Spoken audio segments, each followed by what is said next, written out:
नमस्कार, the review Hindi में आपका स्वागत है। मैं हूं बलविंदर कौर नंदनी। आज से 167 साल पहले 10 मई को 1857 विद्रोह की शुरुआत मानी जाती है। हालांकि बगावत की चिंगारी काफ़ी समय से भड़क रही थी। विद्रोह लगभग 3 साल तक चला। इसमें बड़ी संख्या में लोगों ने आज़ादी के लिए कुर्बानियाँ दीं।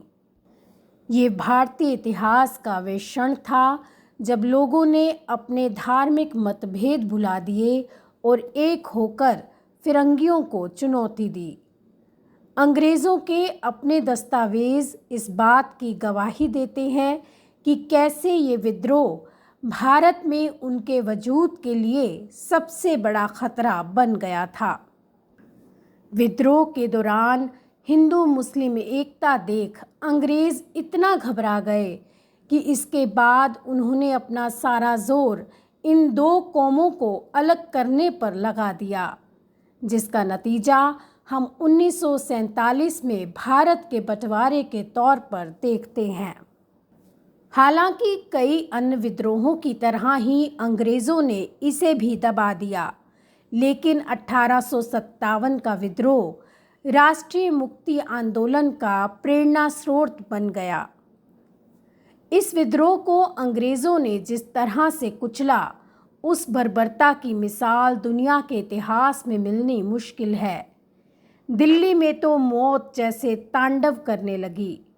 अंग्रेज़ों ने जब दिल्ली पर कब्जा किया तो मारकाट के साथ ही इतनी धन दौलत लूटी जिसके ऐतिहासिक विवरण हैरान कर देने वाले हैं। दिल्ली 20 सितंबर 1857 को अंग्रेज़ों के कब्ज़े में आई थी और उसके बाद जनसंहार और लूट का सिलसिला 3 सप्ताह से भी ज़्यादा चलता रहा।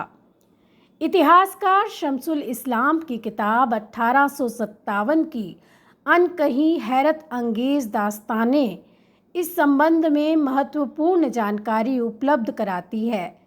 इस पुस्तक के मुताबिक दिल्ली की लूट का ब्यौरा हमें अंग्रेज़ों के समकालीन दस्तावेज़ों से पता चलता है।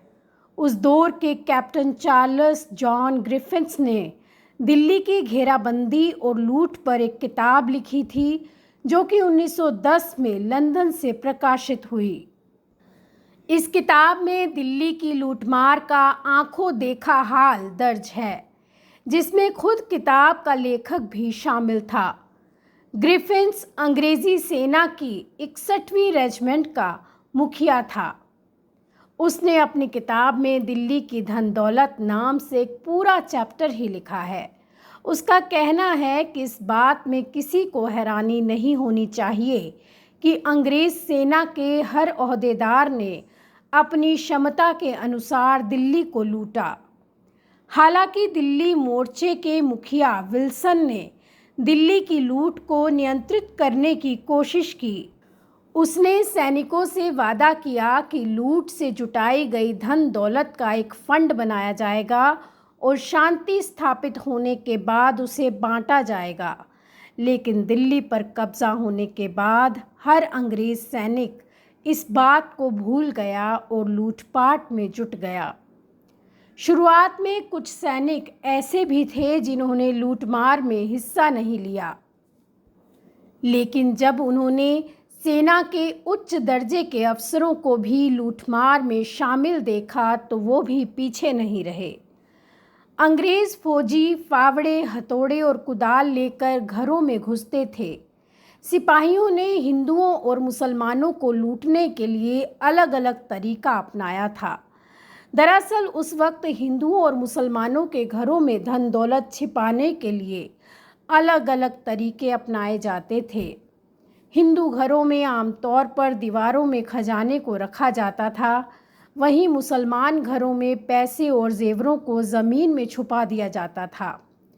अंग्रेज़ सैनिकों को ये जानकारी थी, इसलिए उन्होंने पूरी रिसर्च की थी। वे घर में घुसकर सीधा इन जगहों पर खजाना खोजने लगते थे। ब्रिटिश सेना के बहुत से सैनिक दिल्ली की लूट का विशाल खजाना लेकर इंग्लैंड पहुंचे, बड़ी संख्या में मिलिट्री अफसरों ने आर्मी से रिटायरमेंट ले ली ताकि वे दिल्ली से हासिल लूट को संभाल सकें और इंग्लैंड में अच्छी कीमत पर बेच सकें। कैप्टन ग्रिफिन्स के मुताबिक इंग्लैंड के जिस शहर में हमारा अस्थायी आवास था, वहाँ जोहरियों की दुकानों की खिड़कियों में बिक्री के लिए अंगूठियाँ व अन्य आभूषण रखे देखे जा सकते थे, जो पूर्व यानी हिंदुस्तान की कारीगरी का नमूना थे। जांच के बाद हमें मालूम हुआ कि सभी चीज़ें सैनिकों से खरीदी गई थी। एक अन्य जगह वे लिखता है कि 1858 में लंदन में दिल्ली के सोने और रत्न जड़ित गहनों की इतनी मांग थी कि वहाँ के प्रसिद्ध जौहरियों ने मेरे पास इसकी मुँह मांगी कीमत देने का प्रस्ताव भेजा। कैप्टन ग्रिफिन्स दिल्ली की एक विशाल इमारत की लूट का वर्णन भी देता है, जो रोंगटे खड़े कर देने वाला है। वे लिखता है, इस घर की कोठरी खुदाई करने पर हमें मिट्टी के घड़े का किनारा नजर आया। हमने घड़े को ज़मीन से उठाने की कोशिश की, लेकिन भारी बोझ के कारण हम उसे 6 इंच भी ऊपर नहीं उठा सके। हमें विश्वास था कि घड़े के अंदर जो खजाना है वह हमारी आँखों को चकाचौंध कर देगा। उत्तेजना से कांपते हुए हमने घड़े से धीरे धीरे हर चीज़ को हटाना और कमरे के फर्श पर रखना शुरू किया। सबसे पहले घड़े के मुंह पर रखे एक भारी थैले को बाहर निकाला गया। हमने उसे खोला। उसमें 700 स्थानीय सोने की मोहरें थीं, जो लगभग 1200 पाउंड की कीमत की थीं। उसके बाद दर्जनों सोने की चूड़ियाँ, पाजेबें निकाली गईं। उन्हें देखकर हम बुरी तरह घबरा गए। हमारे हाथ कांप रहे थे और हमारी आंखें उत्तेजना से जल रही थी, क्योंकि इतना विशुद्ध सोने का माल हमने पहले कभी नहीं देखा था। हालांकि ये खजाना अभी आधा भी बाहर नहीं आया था। ये घड़ा धन दौलत की पूरी एक खान नजर आता था। इसमें सोने की सादी और जरदोजी की कारीगरी युक्त जंजीरें थीं। प्रत्येक की कीमत 10 पाउंड से लेकर 30 पाउंड तक थी। इसके बाद चांदी की छोटी संदूकचियाँ निकाली गईं, जो मोतियों से भरी थीं। हर संदूकची में लगभग 200 मोती थे। अन्य संदूकचियों में छोटे हीरे लाल पन्ने भरे थे। सबसे बड़ा पुरस्कार वह बड़ा हीरा था जो संदूकची में अकेला पड़ा था, जिसे बाद में 1000 पाउंड में बेचा गया। इस त्रासदी का सबसे दुखद पहलू ये है कि इस लूटपाट में अंग्रेज सेना में शामिल देसी सिपाहियों ने भी भाग लिया था। कैप्टन ग्रिफिन्स लिखता है, लूट बड़े पैमाने पर मची हुई थी, जिसमें गोरे और देसी सिपाही बराबर के शरीक थे। हालांकि इस तरह की लूट के खिलाफ सख्त आदेश दिए गए थे, लेकिन इस बुराई को रोका जाना असंभव था। ये सिपाही, जो पूरी तरह हथियारों से लैस थे, गोलियां दागते हुए लूट के काम में किसी भी तरह के दखल को बर्दाश्त करने को राज़ी नहीं थे।